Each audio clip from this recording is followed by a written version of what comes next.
ఉదాహరణకి చాలామంది భర్తలకి ఒకటి ఉంటుంది ఏంటంటే, వాళ్ళ భార్య ఏదంటే అది మాట్లాడుతూ ఉండిందనుకోండి, భర్తకి ఏమనిపిస్తది? ఏందిరా నాయన తల తింటా ఉందా? ఉదాహరణకి పిల్లలు కూడా తెలివితో మాట్లాడుతా ఉంటారు. తల్లి అప్పుడు శ్రద్ధగా వింటదా? కారణం ఏంటంటే, ఎప్పుడన్నా సరే పురుషుడు బయటికెళ్తాడు, నలుగురితో ఉంటాడు, కలుస్తాడు, కొంత పరిపక్వత వస్తది. సరైనటువంటి విధంగా ఆలోచించి సరైన మాటలు మాట్లాడగలడు. కానీ సర్వసాధారణంగా స్త్రీ ఇంట్లోనే ఉంటది. తక్కువ మంది మనుషులతో మాట్లాడేది, తక్కువ మనస్తత్వాలు, కొంత తక్కువ మెచ్యూరిటీ ఉంటది. ఈ తక్కువ మెచ్యూరిటీ ఉండే ఆమె ఈ భర్తకి ఏదైనా సలహాలు ఇచ్చేటప్పుడు, అది ఇది చెప్పేటప్పుడు అసలు అవన్నీ పెద్ద ఇంపార్టెంట్‌గా అనిపించవు భర్తకి. ఆ ఇంట్లో వాళ్ళు ఎట్టున్నారు, ఈ ఇంట్లో ఎట్టున్నారు, ఇది ఎట్టా, ఇట్టా అని అవన్నీ అసలు ఆయనకుండే కష్టాల ముందు పోలిస్తే, ఇయన్నీ చాలా చిన్న చిన్న కష్టాల్లాగా ఆ వ్యక్తికి అనిపిస్తాయి. అలాగే పిల్లవాడన్నా సరే స్కూల్‌లో అదని, ఇదని, ఇదని, అట్టని, ఇట్టని చెప్పేటప్పుడు తల్లన్నా సరే, తండ్రన్నా సరే కొన్నిసార్లు పట్టించుకోరు వాళ్ళ మాటల్ని. ఎందుకని? అవి చాలా అపరిపక్వత లేనటువంటి మాటల్లాగా అనిపిస్తాయి. కానీ అవతల వ్యక్తుల్ని ఒకవేళ చూడండి, అవతల వాళ్ళు ఏదైనా చెప్పేటప్పుడు భార్యన్నా సరే, ఒక పిల్లోడన్నా సరే, ఒక కొడుకన్నా సరే, లేతే ఎవరన్నా ఒక ఫ్రెండ్ అన్నా సరే, ఎవరన్నా వాళ్ళు చెప్పేటప్పుడు మనం సరిగ్గా వినలేదనుకోండి, వాళ్ళేమనుకుంటారు? నేను చెప్పే ఆలోచనలు అంత మంచివి కాదేమో! నాకు నిజంగా అంత మంచిగా ఆలోచించడం రావట్లేదు. ఇంకెందుకు ఎంత చెప్పినా వేస్ట్ అవతల వాళ్ళు వినరు. నాకెవరు విలువ ఇవ్వట్లేదని చెప్పి, మరొకసారి వాళ్ళేదైనా ఒక ఆలోచన చెప్పాలనుకున్నప్పుడు చెప్తారా? చెప్పరా? నిరుత్సాహపడిపోతారు. ఎందుకని? మనం వాళ్ళ ఆలోచనకి శ్రద్ధ పెట్టట్లేదు కాబట్టి, వాళ్ళేం చేస్తారనంటే, ఇక మరోసారి మాట్లాడడం అన్నా సరే, చాలా సార్లు రాంగ్ కనెక్షన్స్ అన్నీ ఎక్కడి నుంచి వస్తాయంటే, ఎప్పుడైతే భార్యకి భర్త అటెన్షన్ ఇవ్వడో, అప్పుడు భార్య వేరే వాళ్ళ అటెన్షన్ కోరుకుంటది. ఎప్పుడైతే పిల్లల మాటలకి తల్లిదండ్రులు అటెన్షన్ ఇవ్వరో, పిల్లలు వేరే వాళ్ళ అటెన్షన్ కోరుకుంటా ఉంటారు. అప్పుడు రాంగ్ కనెక్షన్స్ అన్నీ గూడా ట్రిగ్గర్ అవుతా ఉంటాయి. కాబట్టి ఇది కూడా మన జీవితానికి ఉపయోగపడేది. వాళ్ళు అపరిపక్వతంగా మాట్లాడినప్పటికీ కూడా మనం ఏం చేయాలంటే, వాళ్ళ మాటకి మనం విలువ ఇవ్వాలనమాట. వాళ్ళేమనుకుంటారంటే, నేను వాళ్ళకి అవసరం లేదేమో, వాళ్ళసలు నాకు విలువ ఇవ్వడం లేదు అని చెప్పి ఇంక వాళ్ళకెప్పుడు చెప్పకూడదని చెప్పి వాళ్ళు ఫీల్ అయిపోతా ఉంటారు. లోపల ఏ విధంగా వాళ్ళని అవాయిడ్ చేస్తున్నప్పుడైనా సరే, వాళ్ళ మాటల్ని అవతల వ్యక్తులు సరిగ్గా విననప్పుడు. కానీ దేవుడేం చెప్తున్నాడో చూడండి, యాకోబు మొదటి అధ్యాయం 19వ వచనంలో, ప్రతి మనిషి వినడానికి సిద్ధంగా ఉండాలి. మాట్లాడే ముందు ఆలోచించాలి. కాబట్టి మనం వినడానికి సిద్ధంగా ఉండాలి అని చెప్పి దేవుడు చెప్తా ఉన్నాడు. అయితే ఎందుకు వినాలి?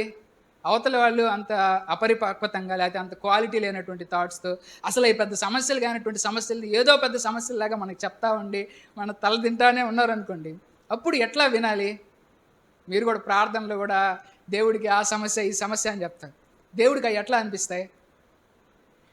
ఏదో పెద్ద సమస్యలురా నాయన అనిపిస్తాయా? దేవుడికి చాలా చిన్న సమస్యలుగా అనిపిస్తాయి. కానీ దేవుడు వాటిని వినడానికి ఇష్టపడతాడు. ఎందుకు ఇష్టపడతాడో తెలుసా? దేవుడు మిమ్మల్ని ప్రేమించాడు కాబట్టి, మీరు ఎంత అపరిపక్వతతో మాట్లాడినా గానీ, దేవుడు ముచ్చటగా వాటిని వింటాడు. కారణం ఎందుకు మనం మన ఇంట్లో ఉన్నటువంటి వాళ్ళన్నా సరే, మన మిత్రుల మాటలన్నా సరే, ఎందుకు వాళ్ళ మాటలకి గౌరవం ఇచ్చి వాళ్ళ మీద శ్రద్ధ పెట్టలేకపోతున్నామంటే, మన ప్రేమలోనే లోపం ఉందనే విషయాన్ని జ్ఞాపకం చేసుకో. ప్రేమ ఉన్నటువంటి వ్యక్తి అవతల వ్యక్తిని నిరుత్సాహపరచడు. దాన్ని మనం గుర్తుంచుకోవాలి.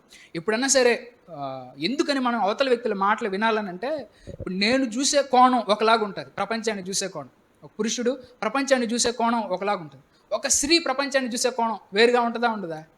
ఖచ్చితంగా ఆమె అనుభవాలన్నా సరే, ఆహ్, ఆమె పుట్టిన వాతావరణం అన్నా సరే, ఆమెకున్న అనుభవాలన్నీ సరే ఆమె కోణంలో ప్రపంచాన్ని చూసే విధంగా చేస్తాయి. నేను ప్రపంచాన్ని ఒకలాగా చూస్తాను. నా భార్య ప్రపంచాన్ని ఇంకొకలాగా చూస్తుంది. ఒక కొత్త కోణంలో ప్రపంచాన్ని అర్థం చేసుకోవాలంటే మనం ఏం చేయాలంటే, అవతలి వాళ్ళ యొక్క ఆలోచనలు కూడా మనం వినాలి. అవతల వాళ్ళకి ఈ ప్రపంచం ఎట్లా కనిపిస్తుంది? ఎట్లా తెలుస్తది? వాళ్ళ మాటల్లో మనకు తెలుస్తదనమాట. అప్పుడు ఇద్దరి పర్స్పెక్టివ్‌ని, ఇద్దరి ఆలోచన కోణాలని మనం పరిశీలించి, అప్పుడు మనం నిర్ణయం తీసుకుంటే అది ఒక మంచి నిర్ణయంగా అది మారుద్ది. కాబట్టి అవతలి వాళ్ళు అపరిపక్వంగా చెప్పినా సరే, వాళ్ళ ఆలోచనలు ఏం చేయాలంటే, వాళ్ళ కోణం ఎట్లా కనిపిస్తుందనేది కూడా మనం తెలుసుకోవడానికి మనం వినాలి. కొన్నిసార్లు అవతల వాళ్ళు చెప్పే దాంట్లో ఏదైనా తప్పుంది, మిస్టేక్ ఉంది. పిల్లలే ఈ విధంగా అంటున్నారు. డ్యాడీ వాడు కొట్టాడు డ్యాడీ, రేపు పొద్దున వాడిని చంపేస్తాను డ్యాడీ, వాడిని ఇటు కొడతాను డ్యాడీ అని చెప్తా ఉన్నాడు. తండ్రి ఇనలేదనుకోండి, అతన్ని ఏం కరెక్ట్ చేస్తాడు? అంటే కరెక్ట్ చేయడం అంటే ఏం సరి చేస్తాడు? మనం అవతలి వాళ్ళ మాటలు వినందే వాళ్ళని మనం సరి చేయలేం. అవతలి వాళ్ళ మాటలు వినందే వాళ్ళ కోణంలో ఏముందనేది కూడా మనం తెలుసుకోలేం. సరే మన పిల్లల్ని మనం సెటరేట్ చేయాలా, వాళ్ళ గొప్ప స్థానాల్లోకి తీసుకెళ్ళాలంటే, వాళ్ళలో ఉండే ఆలోచన లోపాలన్నిటిని కూడా మనం సరిజేయాలి. అవునా కాదా? సరి చేయకపోతే వాళ్ళు గొప్పోళ్ళవుతారా? అందరిలాగే సాధారణంగానే ఆలోచిస్తారు. లేదు నాన్న ఇట్లా, ఇట్లా నాన్న. లేదమ్మా ఇట్టా, ఇట్టమ్మా. లేదమ్మా ఇట్ట, ఇట్టా. మీ భార్య లేపోతే మీ వదిన, లేపోతే మీ అక్క, లేపోతే మీ అత్త అని చెప్పి ఏదోటి వాళ్ళలో ఉండేటువంటి ఏ అయితే ఉంటాయో, ఆ ఆలోచన లోపాన్ని మనం సరిజేయాలి. అలా వాళ్ళు చెప్పేటప్పుడు మనం వాళ్ళ సాధ్యమైనంత వరకు వాళ్ళ కళ్ళలో చూడడానికి ప్రయత్నం చేయాలి. అటు ఇటు దిక్కులు చూడకుండా. అప్పుడు ఏమవుద్ది? మనం శ్రద్ధ పెడుతున్నాం అని చెప్పి వాళ్ళు కూడా గుర్తిస్తారనమాట. అట్లా మధ్యలో వాళ్ళు ఏదైనా చెప్పేటప్పుడు మధ్య మధ్యలో ప్రశ్నలు అడగడం అన్నా సరే, ఇట్లా చేస్తున్నప్పుడు ఏమవుద్దనంటే, ఆహా! అవతల వ్యక్తి నా మాటలు వింటున్నాడు అని చెప్పి, అవతల వ్యక్తి కూడా ఒక ఇంప్రెషన్ అనేది వస్తదనమాట. అవతల వ్యక్తి మన మాటలు విన్నప్పుడు, అవతల వ్యక్తి మనకు విలువిస్తున్నాడు, అవతల వ్యక్తి మన మాటలు వింటున్నాడు అని చెప్పి అట్లా ఉంటుందనమాట. కాబట్టి మనం అన్నిటికన్నా భూమి మీద అత్యంత పవర్‌ఫుల్ వెపన్ ఏంటంటే, నా దృష్టిలో అయితే సహనం. ఏంటది? సహనం లేనిదే ఒక వ్యక్తి గొప్పోడైతే అవ్వలేరు. మీరెప్పుడు సహనాన్ని బాగా నేర్చుకోగలరంటే, అవతల వాళ్ళు మిమ్మల్ని మాటలతో విసిగిచ్చేటప్పుడన్నా సరే, లేదా ఇమ్మెచ్యూరిటీ థాట్స్ అయినా సరే మీరు వినేటప్పుడన్నా సరే, సహనం అనేటువంటిది మీరు పెంచుకోవడానికి అదొక మంచి అవకాశం. కాబట్టి అలా మీరు భావించినా సరే, మీ పిల్లలనన్నా సరే, మీ ఇంటి వాళ్ళనన్నా సరి చేసుకోవడానికన్నా సరే, వాళ్ళ ఆలోచనలు సరి చేయడానికన్నా సరే, లేపోతే వాళ్ళ కోణంలో ప్రపంచాన్ని తెలుసుకోవడం కన్నా సరే, ఇవన్నీ చేసి ఒక మంచి కుటుంబాన్ని తయారు చేసుకోవాలంటే, ఖచ్చితంగా ఒకరు ఒకరితో మాట్లాడుకోవాలి. వాళ్ళలో ఉన్న లోపాలు వాళ్ళు తెలుసుకోవాలి. అట్లా వాళ్ళని వాళ్ళు సరి చేసుకుంటూ ఉంటేనే వాళ్ళు గొప్ప వాళ్ళు అవ్వగలరు గానీ, లేపోతే వాళ్ళు సరిగ్గా అవ్వలేరు. ఇంకో వచనం కూడా చూడండి. సామెతలు 13:13లో ఒకడు పూర్తిగా వినకముందే జవాబిస్తే అతడు ఇబ్బంది పడిపోతాడు.